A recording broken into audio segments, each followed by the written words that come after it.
evening, everyone, and welcome back to the game room. Once again, I'm Big Dave. I'm Will, and I'm holding everyone hostage. I'm Tino, and I've escaped to Nashville. and I'm Steve. Hello. Hope everyone's doing well. And we are back. We are coming to you.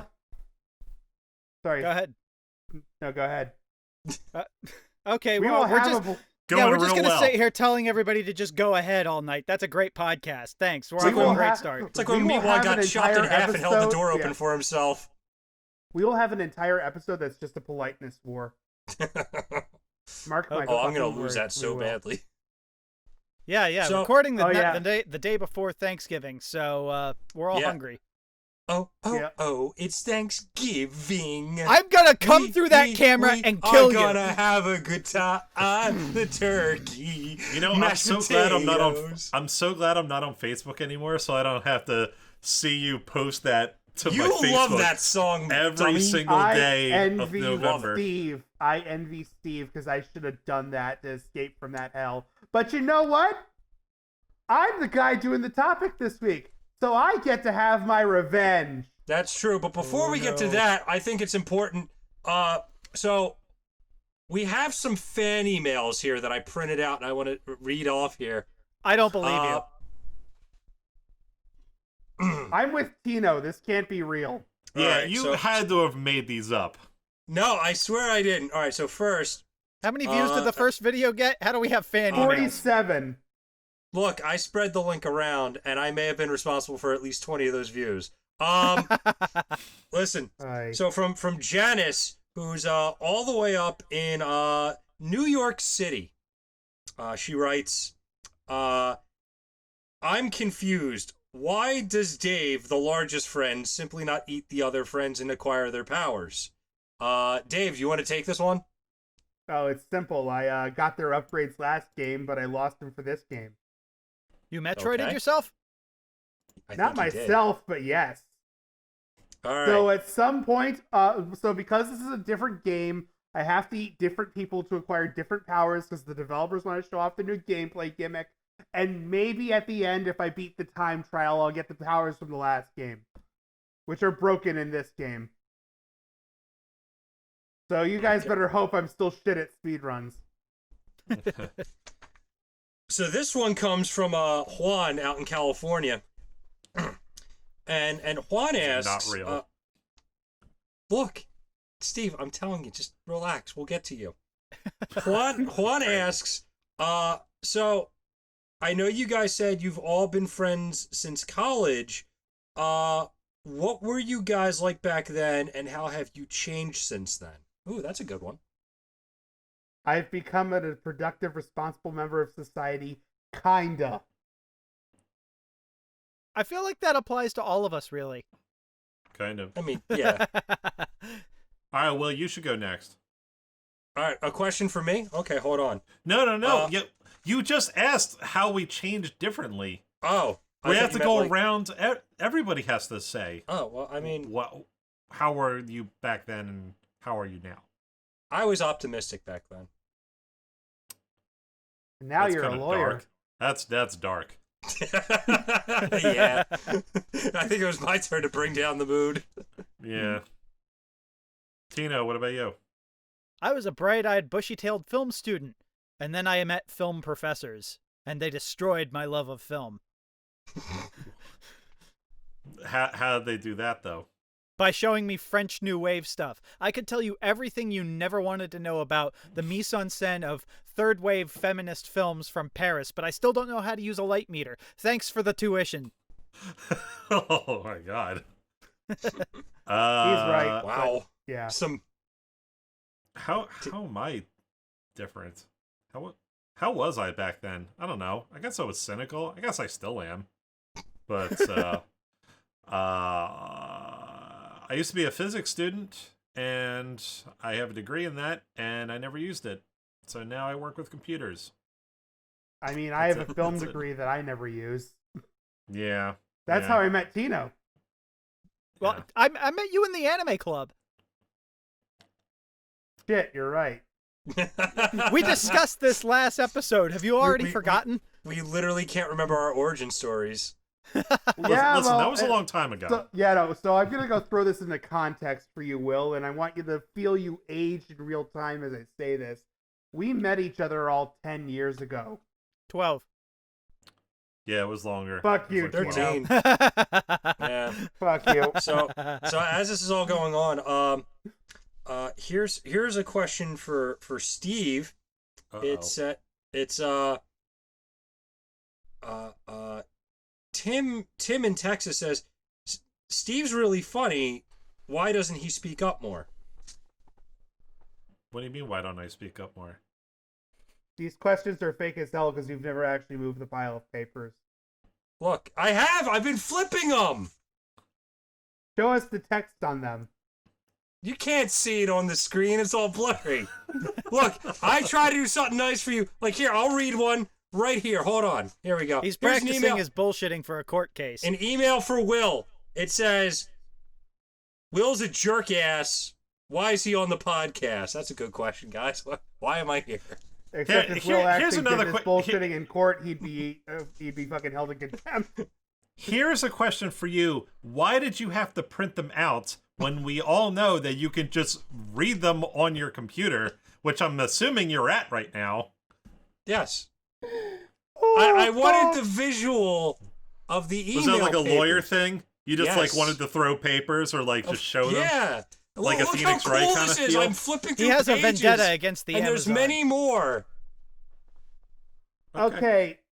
Since you mentioned Phoenix Wright, I was actually waiting for that. Because I think we now need to slide into our discussion unless we want to do our weeks or something. No, the fake questions are done. Good. We can move on. Good. So I Look, get that to was choose the never topic. proven in the wood court. So I get to choose topics for this week against the better judgment of everyone here. And among my topics is a video game series that in the West is known as the Yakuza series. In It's also known as the Yakuza series in Japan. Well, no, in Japan it's called Yakuza. That's literally a Japanese word, Dave. God damn it. Fuck you, Steve. To quote your wife, fuck you, Steve. Oh, wow. You guys have the healthiest marriage. Yeah. The best marriage. Anyway. But yeah, no, Japanese, it's called Ryuga Gokuto, like a dragon. I'm going to bring that up later. That's why I'm mentioning that now. But you bring up Phoenix Wright, and the deal is that in localization, we think of the Phoenix Wright law system as this hyper-exaggerated, nigh-dystopian, crazy bullshit excuse to have a crazy adventure plot. And you think, there's no way a court system like that's real. It's just this nihilistic exaggeration excuse for a video game. And then you play a series like Yakuza, which There's is... no way it's real, but it exists in this other video game. Well, no, which is a much more straightforward, this takes place in modern-day Japan video game. And you start to realize that Phoenix Wright isn't a parody of the Japanese court system. It's a very accurate satire. And all of a sudden, those Phoenix Wright games are, by this extra information, made so much darker. Are you talking about the fact that the Japanese court system basically is like you're guilty no matter what? Like, what is it, 90% conviction rate or whatever? 99% conviction rate. 99 sounds too high. I think it's Which, 90. Yeah, which I'll look it up. To Mr. Augustin, considering your profession, that should sound horrifying to you. Not if you're No, a it prosecutor. I Yeah, mean, if you're a Will prosecutor, does- that's like great. Will doesn't do that right now, though. No. Yet. I mean, Not I yet. God, if I ever go into criminal law, just shoot me. But that Yeah. being Jesus said, Christ. that is my launching off point for the Yakuza video game series, which are these games that are obstinately about these insane Japanese crime dramas, but in terms of their actual execution are these wacky life simulators. Because on your way to deal with the fact that you're about to confront your boss because you found all the drugs and women he was trafficking, you can decide to get involved in an entire shonen arc about managing a baseball team. or playing stock car racing, or just play like 6 rounds of Virtua Fighter for no fucking reason. Because why not? Or go bowling and So- get a chicken as your manager. That is Yeah. literally the only thing I know about the Yakuza series. All I have ever seen from that game is a clip of you getting a chicken at a bowling alley, and that's I have no context for it. I'm like, okay, what exactly do the Japanese mafia do exactly? Like that's what I think when I think of Yakuza now. Usually when you get out of context clips for the Yakuza games, you get one of 2 things. You get the wacky bullshit like Nugget, because the chicken's name is Nugget, and we meet one of Nugget's descendants in Yakuza 7. Their name is Omelet. Omelet is the mascot of the... Well, apparently not. Yeah, Omelet is the mascot of the business management game in Yakuza 7. So there's 2 things to do. There's either the wacky bullshit, or you get the gameplay clips from the combat, where these characters who were created when the creator of the game had a fundamental thing in regards to a crime simulator, where he says, I can't bring myself to create characters, and this is a direct quote, by the way, I cannot bring myself to create characters around the idea that killing is fun. Smash cut 2, Kazuma Kiryu, the main character of the Yakuza game, taking a thug, throwing him over the counter of a convenience store, his head smashes through the glass of a microwave. He tells the clerk, hey, heat this shit up for me. The clerk, who's hiding himself, presses the button on the microwave, and you literally watch the guy's head fry. But did he die? Who knows? Do you know who did fucking die? Even though they're perfectly alive in the next cutscene? The dude who Kiryu takes a box of nails for, reaches into the box of nails, pulls out a whole cluster of them, shoves them in his mouth, uppercuts them, and knocks his face to the floor. But did he die? I don't think he did. No, he didn't. Yeah? Who said anything about killing being but fun? He wished Horribly he did. injuring and maiming, though. Yeah, it's like a Three Stooges sketch. Yeah, exactly. Will's got the right idea. Yeah. So, by the way, the conviction rate in Japan is 99.9%. That doesn't sound right. That is the whole. I'm looking at something from the BBC here, Steve. That's propaganda. No, And, I believe it, because the whole deal is that you can get fast-tracked into conviction easily. Because they just do plea deals all the time. Pretty much. They just say, hey, do a couple years. Won't you do it? And the only reason it's not 100% is because a couple people decide to fight it really hard. Yeah. Well, I think that it comes down to even if you murder someone, you'll get like 5 years, and like that's it. Because they just take a plea deal. Not 20. You talking about Japan or here? Japan. Well, up to you can 20? get up to 20, but you're right. It can be as little as 5, depending on how you negotiate it. I think generally you only serve 5. Are you telling me that the maximum sentence for killing another human being in Japan is 20 years? I think they do have a death penalty. But they do have a death penalty. I don't think they really. It sounds like they use don't it use as it much. No, not often. I don't think so. It's not like that reserved often. for former serial killers got out and are still alive. Yeah, do you remember that? Interviews. Do you remember that story about the girl who was found in a barrel of cement?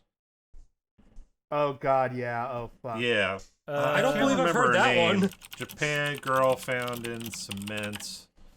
That sounds like something out of Dick Tracy. Junko Furuta. Yeah. So the murderers of her, I think, only got like 20 years. Got it, man. For putting her in cement? Yeah. There's a really fucked, like, a long time ago circulating in the old image boards was a comic depicting those events. It was sufficiently horrific. So one of them got 5 to 7 years. Well, that's disturbing all by itself. Another one but it was supposed to be a tragic comic, just like the horrible fate that befell this girl. But yeah. Oh, I see. Yeah. So the one that actually killed her was sentenced to 17 years in prison. So, and I believe he is out now, I think. Because this happened like a long time ago. And that shit's how you get a 99.9% conviction rate, because if you're willing to plea deal down that shit. Yeah, this happened in 1980. Well, the date that they were arrested was 1989. So, yeah, they're out now. They're just walking around. For like torturing and they got murdering out this woman. just in time for the launch of the PS3. Yeah. No, Okay. PS2, I think. No, PS3, No, you're right. because PS3, 17 years from 89 right. to 2006. Yeah. So they got out. They were able to get a Nintendo Wii and a PS3, and they weren't missing out on much. Yeah, just in time to play Warhawk.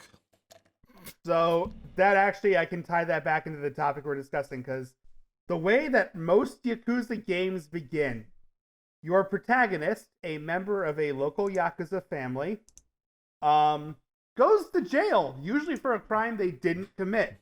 Maybe because they're taking the fall. In 2 cases, it's because they're taking the fall for someone else. And in the most recent game, the main character is like a fan of is a big fan of Dragon Quest and shit, and I'm sad this joke didn't get used. But he goes away in like 1999 because like the turn of the millennium happens during the intro to the game, and he gets out and his original sentence was 15 years because he took the fall for his captain shooting somebody, and he gets out he's supposed to get out 15 years later, but he gets an extra 5 years tacked on because he got into a fight in prison. And so he gets out 20 years later, and the one thing I have not seen yet while I've been playing this game is they haven't made a holy shit, there's a Dragon Quest 11 joke. But yeah, no. The reason why these games, but so like I said, it's so discussing this, we can tell the Japanese criminal justice system's kind of fucked because there's no ethos there, like better 10 guilty men go free than one innocent man be arrested. It's throw everybody into the cell and they'll be out in a little bit. It'll be fine. Yeah, pretty much. So this is interesting because the Yakuza it's a mafia organization, but much like we have our romanticized ideals about the mob here in the States, there's also romanticized ideals about the Yakuza in Japan. They're seen as these outlaws that are these stereotypical depictions of Japanese responsibility and tradition and masculinity and whatnot, and that's the popular depiction of the Yakuza. The reality is they are violent criminal gangs who engage in gang warfare, and a lot of people fucking die. Yeah, like well, the Crazy 88. Yeah, well, I mean, they're allowed to like own businesses, and they like register with the government and everything. Yeah, that's where this gets nuts. So kind of like the American mafia. Kind of, yeah.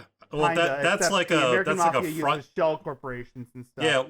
Yeah. They use shell corporations. The Yakuza, they just straight up are like, yeah, we're Yakuza, and we have this business. Oh, and they just register.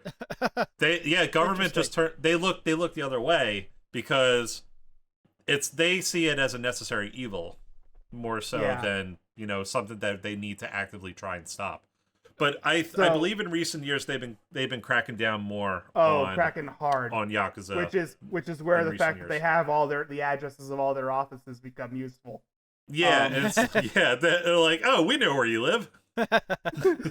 So where this is interesting is the protagonists of most Yakuza games believe in that idealized version of the Yakuza as depicted in pop culture and as depicted because they were raised, quote unquote, by the old school guys to believe in this stuff. And the plot of every Yakuza game is that idealized version crashes headfirst into the criminal reality. So you have this upstanding shonen protagonist, this Kenshiro type in Kazuma Kiryu, who is like, I'm a Yakuza and I believe in this true ideal, and some scummy bullshit just happened because my boss tried to rape my girl who's in love with me, and my best friend who's also in love with my girlfriend killed this guy, and I'm taking the fall for my best friend because he's my blood brother and I believe him. 20 years later, hey, I'm out of prison. What are you up to, blood brother? Oh, I staged a violent coup of the entire criminal organization, and I'm a power-hungry asshole. I'm sorry, did Fuck this guy you, have Kiryu. Yakuza confused with samurai? Like, Yeah. A Yeah, lot of kind the of. Yakuza tropes are wrapped up in samurai tropes. Yeah, there's a lot of overlap there. So there's the sad the sad origin story of Kiryu there. I'm not going to get into other characters to avoid spoilers here, but it's fucking nuts. Because the deal with this character is that you see him go through this crazy crime drama story, and then just in the middle of like, I have to go and interrogate this guy to find out what's going on. But first, I'll swing by the arcade and play Outrun for 6 hours. So Yeah, it's like Grand Theft Auto. It's like the So Shenmue that's thing. the thing.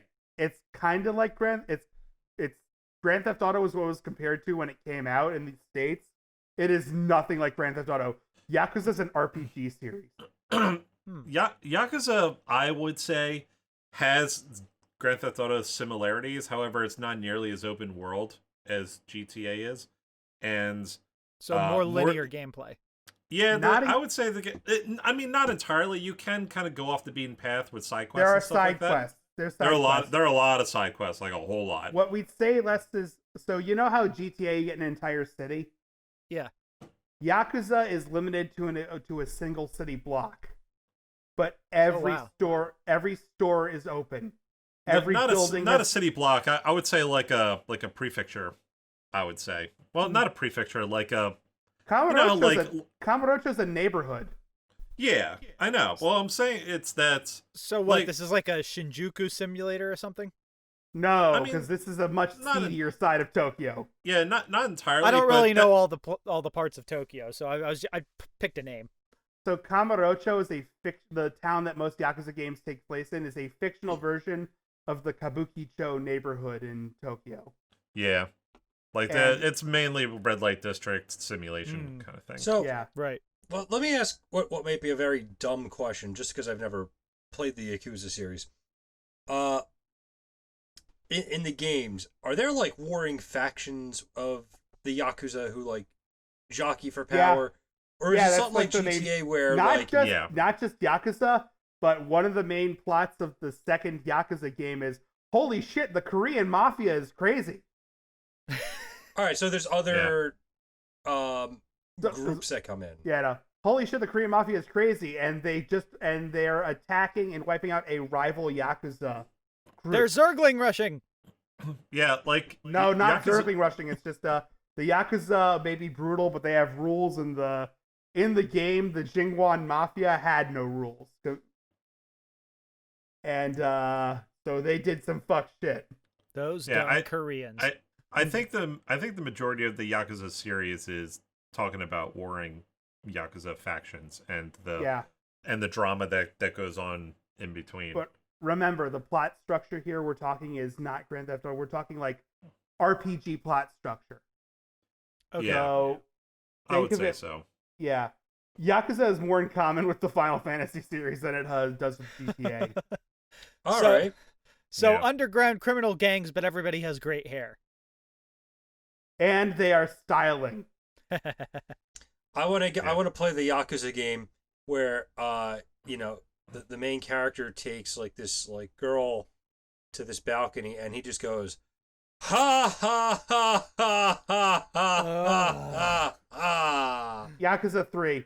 Anyway. That's a thing?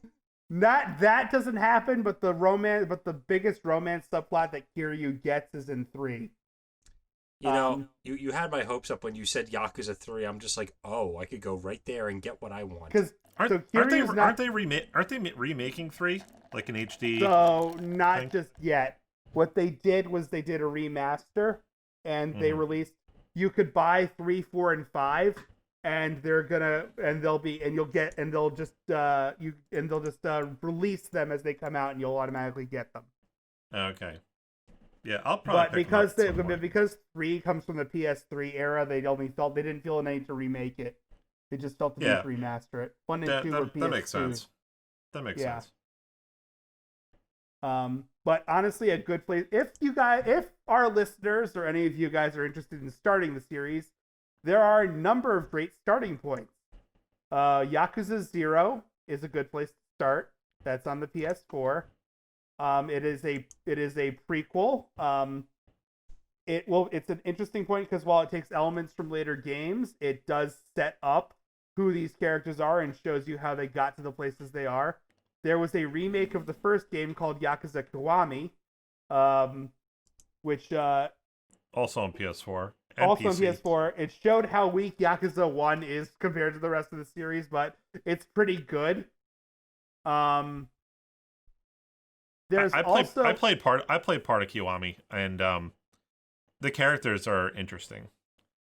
I think even more so than 0. Yeah. Just remember, the original Yakuza 1 got an overproduced English dub. That wasn't on the Kiwami thing because they can't get the rights back, but it like Steve, this will only mean something to Steve, but Majima was voiced by Mark Hamill. That's interesting. Actually, no. That Mark makes sense. Hamill, the actually. famous voice actor and the guy who played Luke Skywalker in the Star Wars films. Who? Gee, Will, I had no clue who Mark Hamill was. Well, you Honestly, just said who? Honestly, he's a better voice actor than he is anything else. Yeah. Seriously, Firelight. Otherwise, I have the Joker. I can't even go down the list. It's nuts. And he uses his Joker voice for Majima. Middle of an eclipse. Who's for Chinese? Wasn't there like a little DC short that Mark Hamill was in where he played himself, the Joker, and another villain? And no. He also played the hero.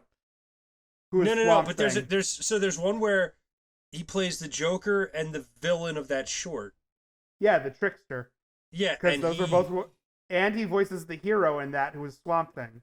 No, I don't know about that. All I know is that in that one, he also plays himself as Mark Hamill, and he plays himself in the show as Mark Hamill, doing the voices of the Joker and the trickster to get them to fight each other.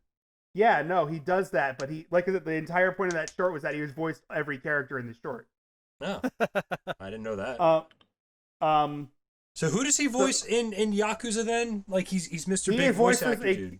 So the deal is that unfortunately, because Mr. Hamill is quite expensive, the only other Yakuza game that got an English dub was Yakuza 7, which I'm about to discuss. And he's been replaced by Matt Mercer, who does an amazing job, but it's not like Hamill's Joker that he was channeling for this guy. But the character's name is Goro Majima. And for the entire series, he is the insane, fight crazy, Kiryu, you're my best friend because I fight you and we could die fighting each other. Yeah, but he has a total personality shift from 0 to Kiwami though. So yeah, like so total 180. Is that we get, like, in Yakuza 4, we got a hint of his backstory, and then in Yakuza 0, they gave us the full backstory, and we understand how he became that crazy asshole. Not entirely. I think it was a more jarring shift, I think. Well, so I discussed that, but I don't want to get into spoilers on the cast, but yeah, Steve, they actually do explain it, and I'll explain it after we're done recording.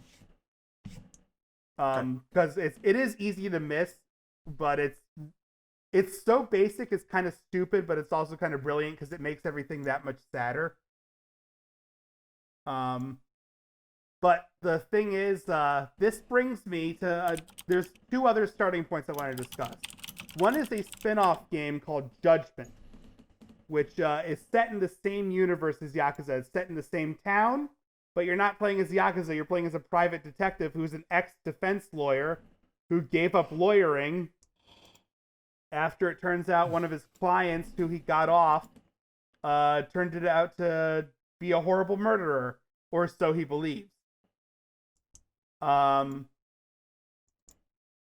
So that'll be interesting. So that's an interesting place to start because it's such a side story. It involves the same mafia group, but it involves a division of that mafia group that we have not heard of before. It's set in the same universe, but it is very far removed from the Yakuza mainline series. What's not far removed is the most recent entry in the series, Yakuza 7. And Yakuza 7 has a new main protagonist whose name is Ichiban Kasuga, who is the inverse of our prior protagonist. Whereas Kiryu was smart and stoic and a lone wolf and this piece of masculine badass, Ichiban is a hard-headed, hot-blooded, super idiot, crazy wild man fighter. Like, even his character design is an inverse of Kiryu's, with inverted colors on his jacket and his shirt and a different hairstyle. Kiryu had slicked back, spiked up hair, and Kasuga has a wild out afro that is explained in the first 10 minutes of the game by he gets out of prison and he gets a botched haircut. So we've got the two main protagonists of Samurai Champloo. Yes, except Kasuga's also just this very good-natured person who feels fundamentally betrayed by his former Yakuza brothers due to things I won't spoil here. And he's just trying to make a difference in the world because at some point, Kasuga's delusions take over, and the gameplay changes of Yakuza 7 become center stage. Every Yakuza game prior to this was a action RPG. You fought in real time with beat 'em up style combos. You leveled up. You gained new techniques that had to be executed through certain button presses and executions on the controller and whatnot. And that was how you got stronger. But Yakuza 7, straight out JRPG. Turn-based, you have a 4-person party. You have MP, or mental points, to do special abilities or spells. You have a character who's a mage character. The spell, when he casts a fireball spell, he swigs down a bunch of alcohol, pulls out a lighter, and breathes fire and breathes into it to launch his AoE fire attack. At some point early on, Kasuga finds a metal bat embedded into the ground that no one else of his friends can pull out, and he successfully pulls it out King Arthur style. And it's funny because these delusions cause him to reimagine the guys he's beating up. So you and your party get accosted by a bunch of drunk office workers while you're out in the world. The battle music starts, and everyone transforms in a burst of light, and all of a sudden those drunk office workers are berserkers. Ladies and gentlemen, I give you Japan. Every single enemy is a stupid fucking pun.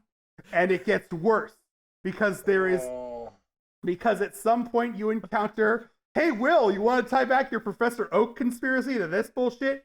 You encounter a crazy scarred up professor who's like, you must find, there are people in this world who become these crazy suspicious monsters, or as I like to call them, Tsujiman. I have side-loaded an app into your smartphone so that every time you battle a Tsujiman, and you defeat them, it's indexed in your thing. Collect them all and I will reward you. That's not jumping the shark, that's jumping the megalodon. It gets worse because then this guy's like, to demonstrate its power, I will bring forth 3 challengers to fight you. And it's a dude in a red suit, a dude in a blue suit, and a dude in a green suit. And the dude in the red suit's wielding a torch, and the dude in the green suit's wielding a water gun, and the dude in the blue suit's got a potted plant to smack you over the head with. Sorry. I'm tempted to criticize, but I want to withhold criticism for a game that I have not played, as well as the fact that, as ridiculous as all of this sounds, it's from the same series where you could go bowling and have a chicken for a manager. So I'm going to say this. It's from the same series where when you play karaoke mini games that are full-fledged rhythm games, all your characters have these moments where they where they have an imagined spot you see of them performing in a music video for that song. All right, I'm gonna say this. This sounds absolutely ridiculous, and I need to get my hands on every one of these games immediately to fully take advantage of this ridiculousness. I'm surprised there aren't more memes of this game. They're out there. There probably are. We just haven't looked. So I have good I'm news gonna for look. you. Thanks to the efforts of one Patrick Boivin and a whole host of things, these games are no longer PlayStation exclusive. In fact, I think there's a decent amount of them on Steam. Oh. So I'm going to do a quick look. Yakuza 0, Kiwami 1 and 2 are on Steam. And 7 just came out for PC as well. Yeah, and 7 just came out. So 7 has 7 because of its new protagonist. 7's a good starting point. It also has the maximum amount of insanity. Yeah. So there you go. As would be expected from the perfect number. There's one meme here that like it's looking at it and it says Yakuza 6 better have a sprint button or I swear to God. Yeah, Yakuza 6 was not a good one. I'm assuming it did not have a sprint button. I don't remember. I have no context for that joke, so I suppose it's funny for people who played the game. I'm assuming so as well. Yakuza 6 was an interesting game because its plot was weak. And its game because it was the first they got a new engine just for the Yakuza series and it was the first time they did that and it was kind of weak. So Yakuza 0, Yakuza Kiwami, and Kiwami 2 are available in a bundle. All 3 games on Steam together. But on its own, Yakuza 0 is $20 right now. And Yakuza 0 is a great place to start. Good to know. Good to know. I do find it strange though how there are a number of games out there, Yakuza 0, Ace Combat 0, they'll put 0 right in the name. I don't know about you. I would expect if there was a game Resident or a Evil film 0 or a book that had 0 in the title, you would buy it and there would be nothing there. Like, I mean, am I the only person who thinks that? That's kind of what you got with Resident Evil 0. Oof. What was Resident Evil? Resident Evil 0. Oh, Billy! That game is trash. Billy! Dude, Billy! I hate Resident Evil 0. Oh. Another game series that I haven't played. I mean, all right, well, we have to fix that at some point whenever COVID's dead or whatever. So I we have Discord. We can fix it. Wait, I'm assuming that most of them are PlayStation exclusives. No. Yeah. Yes, no. No, actually, no. No, definitely You could not. play most of Resident Evil, not PC. on PlayStation. Yeah, on PC. I think the best way to solve this is like, are they on Steam or? Well, no. Some of them are. I think the best way to solve most this. of them are. Like, you won't be able to play like the original versions of Resident Evil 1, 2, and 3, but you can play the remakes. And that's a travesty. And there's 4, 5, 6, and 7 are on Steam. They're all on Steam. 4, 5, 6, and 7 are on like everything. Okay, Yeah, so how different are the remakes from the originals? Well, incredibly. Resident Evil 1 aside is from like a hyper-faith- graphical update. Resident Evil 1 is hyper faithful. 2 and 3 go through a lot of gameplay changes because there were several decades between those. Yeah. Yeah, So, I mean, in my opinion, 2 remake was semi-faithful. 3 was not faithful at all. My main we were concern just like, my main concern with any game remake is the story more than the gameplay. Because honestly, that's what I play games for. I play them for the story. So sure. So well, you get the story in all the remakes for the most part. 3 was changed a lot, but you still get the overall arcing story of the original. if you want like the original plot of it, like that. I get that. Like the original Resident Evil games, like 1, 2, and 3 are fantastic in a way. Even though they're very cheesy. I think the best thing to do is once it's safe, we all hang out together. I have 1, 2, and 3 all on my PS3. We'll all get together and play those right after we all play Countdown Vampires. No. Oh, God damn it. Well, No, we're not playing that garbage Don't game. open that door. Yes. Countdown Vampires is behind it. We're doing it. Steve came over to my house one day to go to the shooting range. And after promises of the shooting range in Wingstop, we played 3.5 hours of that game. And I played it for like a half hour, and then you played the rest because I'm like, this game is trash. And no shots were fired that day. We got nowhere near the end of disc 1.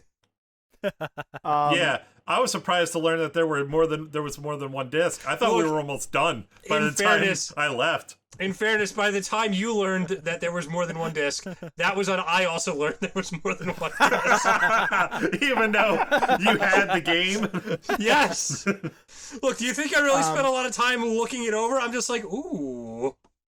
So I do want to bring up one last Yakuza caveat, and then I'm going to drop this for either to wrap up or for the other topic I brought up. And that is 7's another good place to start because its gameplay is unlike any of the rest of the series. Because beat 'em up gameplay can be kind of difficult on occasion. But turn-based RPGs are a completely different beast, and difficulty is a very different thing in those. So how nice of the bad guys to wait for you. It's funny because like in the very beginning, some points are like, "Geez, Costco, why do you always let the bad guys get a hit in on you when you're beating them up?" And Costco goes, "So I can strategize." And they go, "But you're still letting them hit you." I like that. This sounds like Drakengard 3 when she complains about the floating platforms. Like, why would this be a thing? I wish I could complain more about Resident Evil because I have a lot to say about Resident Evil 0, but since Tino hasn't played it, that's okay. Oh. Sorry, here's discussions. Steve, I will say this. Before you start, because I can solve this right now. Tino, here's all you need to know about Resident Evil 0. In the first original Resident Evil game, it's like Alpha Team's going into the mansion because Bravo Team's missing. Well, in Resident Evil 0, Bravo Team did all this crazy mercenary stuff. Like, they went into another mansion, shot up all these other monsters, and then you get to the first Resident Evil game, and when you run into Rebecca, she's just like, "Hi, I'm Rebecca, I'm the medic." Not, "Hey, like, there's these crazy zombies, and I shot like 3 tyrants, and a frog almost ate me." Nothing. So 0 is irrelevant. Well, here's the thing. Resident Evil 0 you're looking for is not in this mansion. Yeah, well, Resident Evil 0 came out for GameCube. So the original Resident Evil 1 on PlayStation predates that. So they couldn't, like, retcon it in. But what's frustrating, though, is Resident Evil, the remake, came out, like 6 months before Resident Evil 0? Yes, and so the deal is that they were packaged. And they probably could have planned it all together and be like, Rebecca could be like, "Yeah, I did some crazy shit before you guys showed up." But no, they didn't address it at all. So, like, it's like Resident Evil 0 does not exist in the Resident Evil canon at all. So, Will and Steve, I have a question for you. Yes. What is more wasted potential? Resident Evil 0 or Code Veronica? 0. 0. 0 has more wasted potential. I thought Code Veronica was fine. I mean, it was long for no reason. But... Code Veronica is long and it drags in you know what? It drags in half the game. But, yeah, like the whole Chris thing was unnecessary. Yeah, I didn't need that. But I will say that for what it was, I liked a lot of what Code Veronica tried to do. The implementation of, like, the dual wielding weapons was kind of nice. I like that feature. I enjoyed the idea of how you play early in the game can mess you up later on, and how that was greatly expanded upon in Code Veronica as opposed to earlier games. Just to give you a quick preview of this, and I'm gonna use Steve as an example. Oh no, don't bring up that story. Many years ago, Uh-oh. Steve had a YouTube channel called Faded Battle. I where he remember was- Don't that. look me up. Don't look me up. By the way, Look him up. It's a great playthrough. It That is time YouTube for you, channel's Steve, terrible. to delete It that was channel. it was an amazing channel. And what happened was Steve was playing Resident Evil 3, and I was like commenting on it and like sending him text messages. And then I'm watching, like, he uploads a video one day, and I'm watching the latest video, and I'm sitting there like, Steve's in the power station. He's gonna open the locker and get the grenade launcher, right? Steve? Don't no, Steve, don't go to the trolley. No, don't get on the trolley. No, you're at the clock. Don't save at the clock. You saved at the clock tower. And I'm like, he's never getting the grenade launcher. And meanwhile, after saving at the clock tower, he's running around, and in the video you just hear, "Where do I get the grenade launcher?"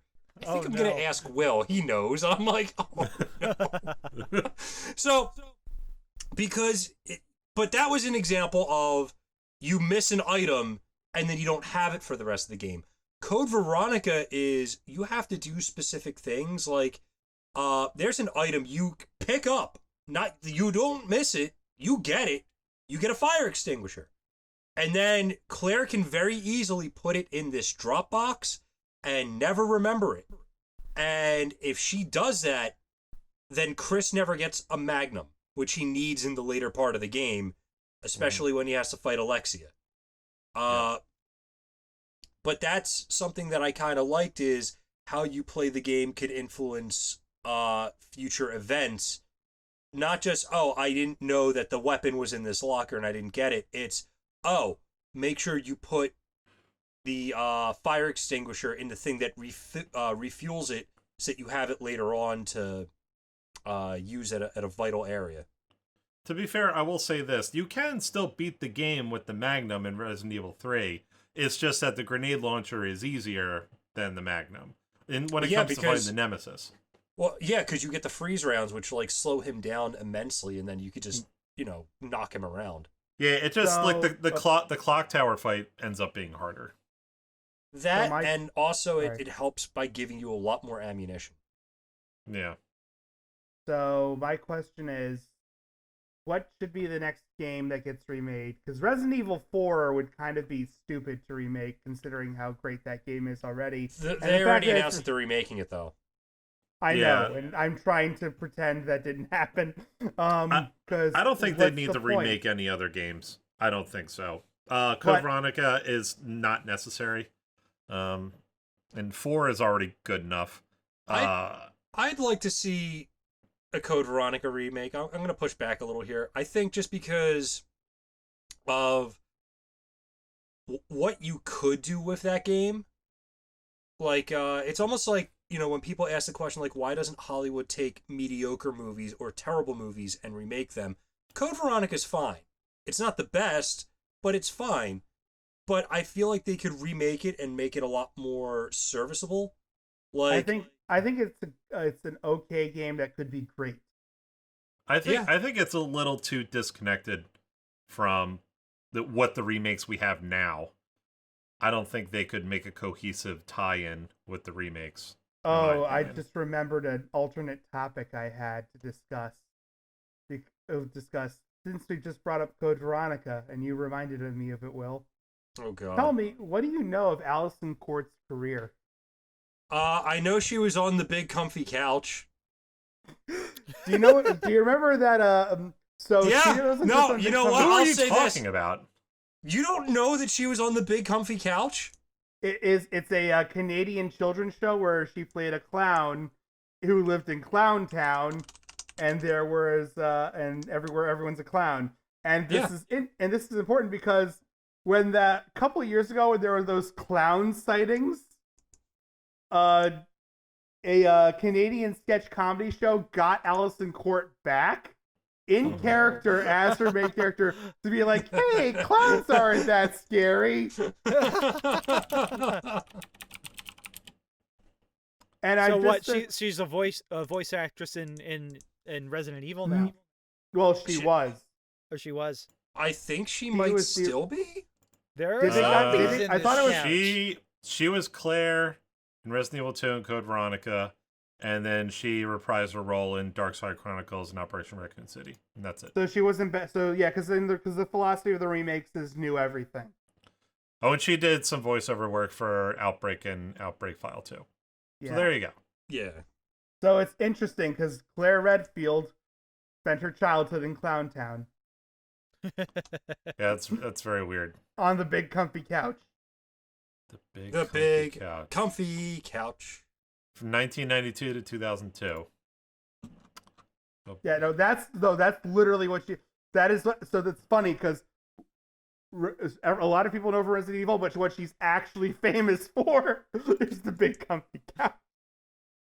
fantastic. See, that's honestly that's the kind of positivity we need on this podcast, is talking about the big comfy couch and Allison Court's big breakout roles. Oh, fantastic. All right. Well, talk about range, I guess. You know what's weird? It's now I'm looking it up. I don't know why, but I'm looking it up. The big comfy couch went from 1993 to 2006. Yeah. Seasons 1 through 5 are 92 to 96. Yeah. Then they just take a 6-year hiatus, and in 2002 they come back. Allison Court has now, by this point, voiced Claire Redfield in at least 2 games. So she actually didn't. So it's funny you bring that up. There's a channel on YouTube called Defunct Land, which has a show on it called Defunct TV, where there was a big episode about the big comfy couch. And they mentioned that Allison Court was the only person they didn't get back for that new season. Huh. Because she was pregnant and raising her kid. Aww. So she gave her blessing to replace her. Now the sketch happened 2 years ago. So that was when she revived Lou. I mean, as she should. Yeah. I mean, what else was she gonna do? There were clowns about. She needed to calm people down. True. I'm going to say something. That sketch ends with her running towards the camera with the chainsaw. I love it. I'm going going to say this. up. Allison Court is the definitive voice of Claire Redfield in my mind, and that will never, ever change. I mean, that's fair. Yeah. It's interesting because this also extended, because this new remake, because the idea is not so much to replace the actors as it is to give new talent a chance in old roles. Right. And that's the philosophy behind FF7 remake as well, where they got some people who were TV actors and people with legit experience to be the guys in those roles. Well, I mean, to be fair, FF7 had no voice over dialogue. I mean, they started to have it in Kingdom Hearts games and Advent Children. Yeah, there were some voiceovers before the remake of FF7, because I know Mandy Moore at one point was voicing. That was Kingdom Hearts. No, she was in KH1. Yeah. Well, yeah, I understand that, but in KH2 they got a real voice actors. Yeah, no, because Seth Ross was in KH1 was voiced by Lance Bass. Yeah, oh, yeah. But the FF7 cast got quote unquote canonical voice actors because of Advent Children and all the spin-off games that came out. Yeah. And then the remake came around and they're new cast or new casting. Right. I mean, I was fine with it. You know what's really kind of weird? It's you would think that people like Mandy Moore or Lance Bass, who have had singing careers, would actually be good voice actors. I think it's a different skill set. It's a different skill set, and 2, Will remember, this was back in 2000 whatever the fuck. This was Disney calling in favors from people to be voice this video game. And also think about just, how big of a role did Aerith and Sephiroth have in the Kingdom Hearts games? Not that big. You could have jettisoned them from the game and it wouldn't have affected the story. Debatable. Sure. If you were trying to win that Platinum Cup in the Olympus Coliseum, Sephiroth played a big part in the game. Once again, nothing to do with the story. Yeah. Yeah. That was a world that I skipped. You skipped the Coliseum entirely? I don't even think you could do that. You still have to do like a little part. I did the little part that you had to, and then once it was like, hey, let's do time trials. Hey, do you want to fight every enemy in the game? I'm like, no, I have the rest of the game for that. Yeah, true. So I have to play more game? How dare you if you're additional content? I told you, I play games for the story. If there's no story, I'm like, what's the point? So let me ask you this, based on that for the story, in Kingdom Hearts 1, what was the worst world in your opinion, and why was it Monstro? Why was it what? Monstro. The whale. Yes. Yes. Yeah. No. No, why was it Monstro? I mean, Atlantica gave it a run for its money, but Monstro. Well, first of all, it was a reskin of Jabu Jabu's belly from Ocarina of Time. There's that. You know, you're very right about that. What are Kingdom Hearts games but Square Enix doing like Zelda with Disney? Yeah, I still think my favorite thing about Kingdom Hearts was that there's the comedian MC Chris who voiced characters in Aqua Teen, and he did a whole sketch about like how he played Kingdom Hearts 2 and Resident Evil 4, and he's comparing them, and it's like he's playing Resident Evil 4. It's like, there's a guy coming through the window with the chainsaw. Grab the shotgun. You don't need to load it. We did that for you. Quick, shoot him in the head. Oh no, he's cutting your head off with the chainsaw. And he's like getting all crazy. And then he's like, and then I started playing Kingdom Hearts 2, and it's like the Scooby-Doo gang sitting around like, I hope we could solve this mystery. It sure is a tough one. And it's like, we had all summer to work on our assignments and did nothing. Yeah, now we're just gonna eat ice cream. If there's one reason for people like you and Tino to play Kingdom Hearts 3, and that is because at some point in the 10 fucking years it took to make this goddamn game, they decided, you know what would be great for the writing? If we got self-aware. You know what would be really great for Kingdom Hearts 3 is to have tutorials halfway through the game. Oh, let me tell you how to do this thing 40 hours into the game. Yeah, no. You're kidding me. No, I'm not kidding. They have tutorials halfway through the game. They're like, let me show you how to do this thing. And I'm like, what? That has to have been a programming mistake or something. No, because you constantly find new mechanics. Yeah, but it's Why are you stupid. fighting mechanics like 40 hours into the game? Like, just let them figure it out. Like, I'm serious. Don't, like... But you know what? It's so like Kingdom Hearts 3, though, because they had to first explain what happened to all the other games that nobody played. And then they had to, and then they had to 46 explain different systems you needed to play the entire series. Oh yeah. You had to own at least 4 systems to play all those games. You had to have DS. You had to have what? Oh wait! Don't forget the mobile game is important now. Oh yeah, you had to play the mobile game, which doesn't exist anymore. I don't think. Wait, which mobile game? The one that came out in like 2008. The one that came out in Japan and like never came out here. Okay, is canon. It did come out here. It did? Yeah. So the games you're looking for are Union Cross and Union Cross. Oh no, Union Cross. Union Cross is out here. I know that. Yeah, Union Cross is out here. What's the other game? Unchained. Oh, Kingdom Hearts Key. Yeah. So Union Cross is the symbol to Key, is the sequel to Key. And the deal with Union Cross is that it's actually a retelling of Key. So yeah, here's the real fucked up thing. The mobile game has the darkest fucking plot of any of the fucking Kingdom Hearts games. Yeah. The mobile game. Hold on, wait a minute. Because, hey, do you kids love fantasy and whimsy? Kill each other. Yeah, it's really stupid. That's the entire plot. Fuck you if anyone wants to fight me on that. I do have a story that I... Wow. Wow.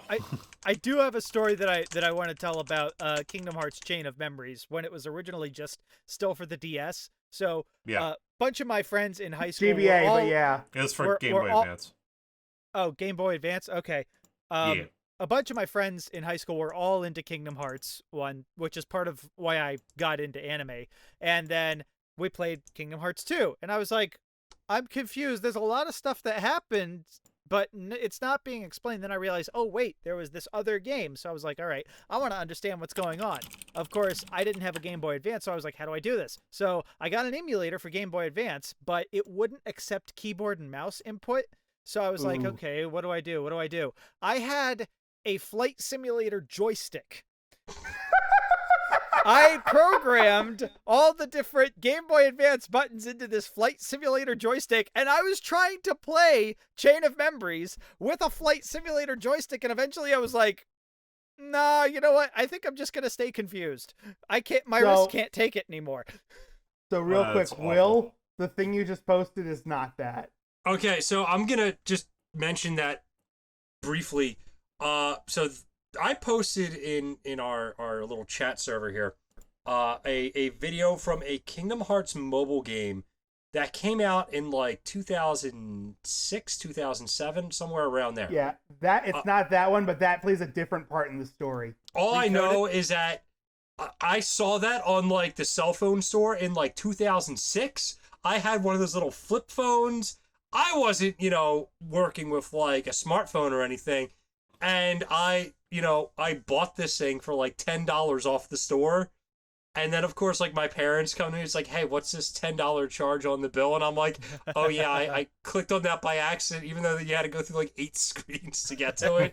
And then like maybe 2 weeks after I downloaded this thing, we upgraded our cell phones. So that game was Kingdom Hearts Coded, which had a re-release called Recoded, and it's so stupid, that game, that its purpose in the plot is very basic. Yeah, and I love that it's just like a movie instead. Like people just Square Enix just decided like, yeah, we know you're not going to play this, so we're just going to make a movie out of it, and you don't have to bother, just watch it. Yeah. After school. They figured like they'd do that. So the real crime is they did them. that for 385 over 2 days, which actually was a good Kingdom Hearts game. Yeah. Plot-wise. Yeah, plot-wise it was fine, but like did they do it gameplay for, was trash. Did they do it for Chain of Memories? No, Chain of Memories got a remake. Yeah, they got like a straight up regular Kingdom Hearts title. Yeah, so the game that plays like a traditional Kingdom Hearts game to a degree, they're going to make a movie out of, but Chain of Memories where you basically got to do like Yu-Gi-Oh stuff. No, this is the game that everyone's clamoring for like an HD port. Yeah, no, that being said, that HD collection at least contained HD versions of Birth by Sleep and all the other important shit. And a movie version of the mobile game, so you can understand the plot for the important parts in KH3. Which mobile game? Because I feel like there's been 3. The name of the movie is Union Cross back cover. Yep. What I did There's instead a plot to of that game? all of that was just going to YouTube and typing in a good enough summary of Kingdom Hearts, and I used that, and I was like, okay, I know what's going on now. Yeah, and it took me half an hour. But there's a plot to the Union Cross mobile game. Not only is there a plot, Will, not only is it is essential for all Kingdom Hearts games going forward, and it's also the darkest plot in all of Kingdom Hearts.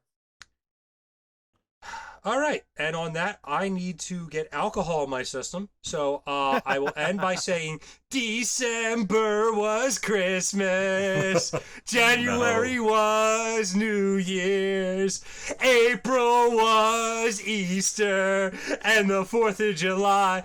Now it's Thanksgiving, oh, it's Thanksgiving. We are gonna have a good time, oh, it's Thanksgiving. We are gonna have a good time. The turkey, mashed potatoes. Why am I doing the Numa dance? You know exactly how.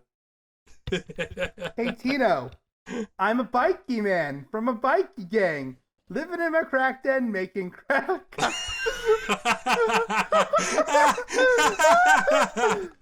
All right, it's time to go, everybody. It is time to go. My dear listeners, are you sure? And don't lie to me, or I'll know. Dear listeners, once again, my name is David. I'm Will, and I will keep trying to hold these guys hostage every time we need to record a new episode. My name is Tino, and I am still so sorry. And I'm Steve. Thanks for joining us. Hope everyone stays safe and has a good Thanksgiving. Happy Thanksgiving, everyone. Happy Thanksgiving to everyone in Happy America and to everyone outside of America. Well, have fun at work.